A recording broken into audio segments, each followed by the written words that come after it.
Hi guys, welcome the Pakistani father and son react. तो कैसे हैं आप सब। मेरा नाम मुजाहिद मेरा है नदीम। यार। भाई साहब, भारत ने पाकिस्तानी आतंकी को बॉर्डर में घुसते हुए पकड़ लिया रंगे हाथों। भारत को मिल गई इतिहास की सबसे ये बड़ी कब हो यार? ये आज क्या बोल रहे हो यार? इसको पता नहीं था कि आगे कौन बैठा हुआ है। आगे इंडियन आर्मी बैठी हुई है भाई। वो तो सर के बीचों ठोका बीच तो नहीं है उसे? वाह, बच गया। बच गया है? भाई साहब, रंगे हाथों पकड़ा है उसको। चलो वाच करते वाच यार। करते देखते हैं। भाई तू कहां से घुस रहा था भूतनी के? कौन करते स्टार्ट। दरअसल खबर आती है सीमा सुरक्षा बल ने जम्मू के आरएसपुरा सेक्टर के अंतर्राष्ट्रीय सीमा के पास एक पाकिस्तानी घुसपैठियों को गिरफ्तार कर लिया। अब गिरफ्तार हुए घुसपैठी की तस्वीर देखिए, किस तरह से उसकी शरीर पर कोई शर्ट नहीं दिखा।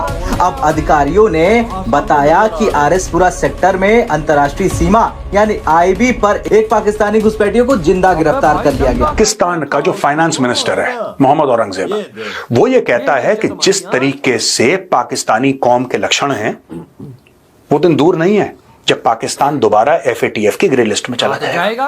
अब आप सोचिए, और इंडियंस ने बात सारी पाकिस्तान के ऊपर की है। टेररिज्म, पाकिस्तान दहशतगर्दी फैलाता है, पाकिस्तान ये करता है, पाकिस्तान को नंगा किया उन्होंने बात तो की है ना हमारे ऊपर। पहले दुनिया कर नहीं समझ रहे हैं आप बात। नंगा करता है। हमें तो इंडिया ऐसा They have spoken about this. वो क्यों बोले हैं पाकिस्तान के ऊपर, क्यों बोले हैं वो? बड़ा इम्पोर्टेंट इशू है टेररिज्म की। हम बात करते रहते हैं, हमले भी बहुत सारे होते हैं और बहुत सारा नुकसान भी हुआ है। यानी एक अंदाजे के मुताबिक कहा जाता है कि 150 अरब डॉलर का पाकिस्तान को इस जंग का नुकसान हुआ है। पाकिस्तान का फाइनेंस मिनिस्टर कह रहा है it is not a question of if, it is a question of when.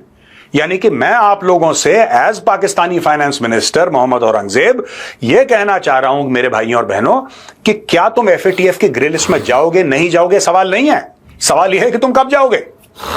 गालिबन कोई 1 लाख तक लोगों की जानेंगे, जिसमें सिक्योरिटी पर्सनल्स भी हैं, बाकी आर्म सिविलियंस भी हैं, शामिल हैं। ये हुआ है।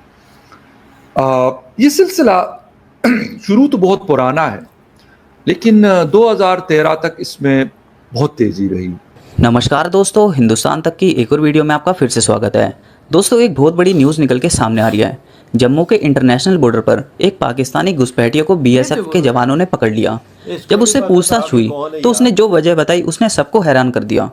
उसने कहा कि वो यहाँ किसी मिशन या हमले के लिए नहीं बल्कि एक पंजाबी एक्ट्रेस अवनीत कौर से मिलने आया था। दोस्तों, ये कितनी बेकार बात है, कितना बेकार बहाना है। कोई इंसान कैसे, वो भी इंडिया पाकिस्तान का बॉर्डर पार करके किसी सिर्फ एक्टर से मिलने आएगा। सोचो जरा, बॉर्डर पर कड़ी सुरक्षा होती है, रात दिन जवान अपनी जान की बाजी लगा के देश की हिफाजत करते हैं, और ऐसे में कोई इंसान बस फिल्मी सपने देखकर हद पार करने आ जाए, ये एक अजीब सा किस्सा लगता है। बीएसएफ ने जब उसको अरेस्ट किया तो जवानों को उस पर काफ़ी ज़्यादा डाउट हुआ। अब ये सिर्फ इन्वेस्टिगेशन से ही क्लियर होगा कि असल में उसका मकसद क्या था। अब सोचिए, अगर ये सिर्फ एक ऑब्सेस्ड फैन था तो उसने अपनी और दूसरी की जान रिस्क में डाल दी, और अगर ये सिर्फ एक एक्सक्यूज़ है और असल कोई मकसद है तो फिर ये देश की सुरक्षा के लिए एक सीरियस डेंजर हो सकता है। इसीलिए सिक्योरिटी फोर्सेस इसे लाइटली नहीं ले रहे हैं। इस घुसपैठिए को अब गिरफ्तार कर लिया गया है और इससे पूछताछ जारी है और इससे असल बात निकलवाई जा रही है। अब इस जिंदा घुसपैठिए की पहचान पाकिस्तान के पंजाब प्रांत के सरगोधा निवासी सिराज खान के रूप में होती है। बीएसएफ की शुरुआती जांच और पूछताछ में पता चलता है कि सिराज खान पंजाबी एक्ट्रेस अवनीत कौर से मिलने आया था। हालांकि अभी भी बीएसएफ सहित दूसरी एजेंसियां उससे पूछताछ कर रही कि कहीं इसकी कोशिश किसी आतंकी घटना को अंजाम करने को तो नहीं थी। पाकिस्तान का जो फाइनेंस मिनिस्टर है मोहम्मद औरंगजेब, वो ये कहता है कि जिस तरीके से पाकिस्तानी कौम के लक्षण हैं, वो देखो बॉर्डर वो दिन दूर नहीं है जब पाकिस्तान दोबारा एफएटीएफ की ग्रे लिस्ट में चला जाएगा। अब आप सोचिए, पाकिस्तान का फाइनेंस मिनिस्टर कह रहा है it is not a question of if, it is a question of when. यानी कि मैं आप लोगों से as Pakistani finance minister Mohammad Aurangzeb ये कहना चाह रहा हूं मेरे भाइयों और बहनों कि क्या तुम एफएटीएफ की ग्रे लिस्ट में जाओगे नहीं जाओगे, सवाल नहीं है। सवाल यह है कि तुम कब जाओगे, क्योंकि तुम्हारे यहां जो डिजिटल ट्रांजैक्शन हो रहे हैं, यानी कि more than 25 million Pakistanis do digital transactions, और अनट्रेसेबल हैं, अनट्रेसेबल है। और दोस्तों, नोइंग पाकिस्तान इसमें मेजॉरिटी होंगे जिनका टेरर से सीधा साधा ताल्लुक होगा। मैं आपको बता रहा हूं, हो ना हो इनका सीधा साधा, क्योंकि वो यही करते हैं, उनका फुल टाइम प्रोफेशन ये है। इसको ये दे दिया, जैश ए मोहम्मद को इतने दे दिए, लश्कर को इतने दे दिए, इसको फलाना ढिमका, यही तो करते हैं वो लोग। चलता ही है। आपने उनको एक और तरीका बता दिया, डिजिटल ट्रांजैक्शन से भी पैसे दे सकते हो तुम। तो वो क्या करेंगे कि डिजिटल ट्रांजैक्शन से किसी मस्जिद या किसी मदरसे को दे दिया। अब मदरसा भी तो ह्यूमन बीइंग ही रन करता है, मस्जिद जो है वो ह्यूमन बीइंग ही तो, कोई इंसान ही तो रन करता है। अब उस इंसान की फितरत कैसी है किसको क्या पता। आप ये कहते हैं कि खुदा का घर है, नो डाउट, लेकिन उसको चलाता तो कोई इंसान है। बिल्कुल हाँ, उसको चलाता तो जैसे लाल मस्जिद ले लीजिए इस्लामाबाद में। इस्लामाबाद में जो लाल मस्जिद था उसके ऊपर तो परवेज मुशर्रफ ने अटैक करवाया था एसएसजी से। सही बोल रहा है। हाँ। एसएसजी से परवेज मुशर्रफ ने तो लाल मस्जिद के ऊपर हमला करवाया था, जब पाकिस्तानी एयरफोर्स के कुछ लोगों ने परवेज मुशर्रफ को मारने की साजिश करी थी, जो कि फेल हो गई। तो भाई पाकिस्तान में ये सब होता है। आपने किसी मसाजिद को, लाल मस्जिद को अपने पैसे दे दिए, उसने कैश निकाला, उसने किसी को दे दिया, उसने डॉलर में कन्वर्ट करे, वो अफगानिस्तान ले गया या वो कहीं और ले गया, ये पाकिस्तान में बड़ी नॉर्मल सी बात है। तो दोस्तों मुझे एक बात समझ में नहीं आती कि ये लोग किस तरीके से काम कर रहे हैं यहाँ पे। वो कह रहा है कि it's not a question of if, it's a question of when. आप एफएटीएफ के ग्रे लिस्ट में आएंगे नहीं आएंगे ये सवाल नहीं है, सवाल ये कि कब आएंगे, आने वाले हैं आप, ऐसा कह रहा है पाकिस्तान का फाइनेंस मिनिस्टर। मैंने लेसन्स लर्न्ड के तौर पे ये किताब निकाली है और जल्दी निकाली है, ताकि जिसको हम नेवल टर्म में बोलते हैं, जब कोई एक्सरसाइज होती है तो हॉट वॉश कि इमीडिएटली आफ्टर द फाइटिंग आप जल्द से जल्द क्या सीखा, क्या गलती करी, क्या हमने गेन किया, मतलब आगे के लिए क्या लेसन हैं इसमें, ये हम जल्द से जल्द, we are very keen to learn lessons in this. इधर ये वीडियो खत्म यार, इंडिया बहुत जल्दी सीखता है यार मैं एक बात बोलूं यार, पाकिस्तानी को समझ नहीं, हम उधर जाएंगे तो हमारी मौत लिखी हुई है। भाई साहब इनको क्या सब पता, आगे भाई सब खड़े हुए हैं, नंगा किया है, नंगा।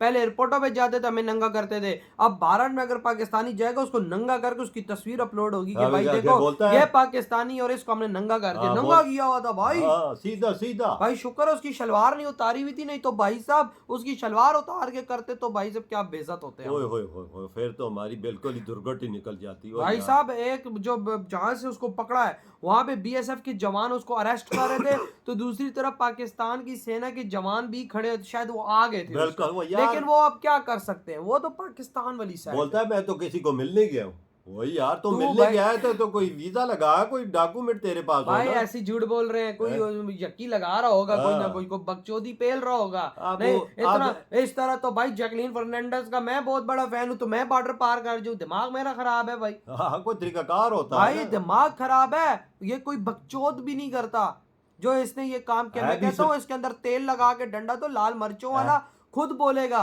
है भी सरगोदा का रहने वाला ही। हाँ कि मैं एक्ट्रेस का फैन हूँ तो वही रास्ता मिला था जिधर फौज खड़ी हुई है इंडिया की। वही ना, बच के निकल रहा था लेकिन पकड़ा गया, रंगे हाथों पकड़ा गया। भाई अब देखो पाकिस्तान की साइड पे जो सेना आ गई थी वो कुछ नहीं कर सकती थी यार, अगर वो कुछ करती तो भाई साहब युद्ध था, अगर वो वहां से फायर करती तो युद्ध था, सीधी सी बात, साफ साफ युद्ध था भाई। क्योंकि भाई साहब वो भारत की धरती पे खड़ा था, वो पाकिस्तानी, उधर उसको अरेस्ट किया जा रहा था, तो इबरत का निशान नंगा किया है, देख ले, ताकि दोबारा अगर कोई देखे ये और तस्वीर अपलोड की हैं, अगर कोई देखे तो भाई साहब ये 1000 बार सोचे कि अगर भारत की तरफ आओगे तो नंगा करके तुम्हें लेकर जाएंगे, अगली दफा फिर सलवार भी उतरेगी।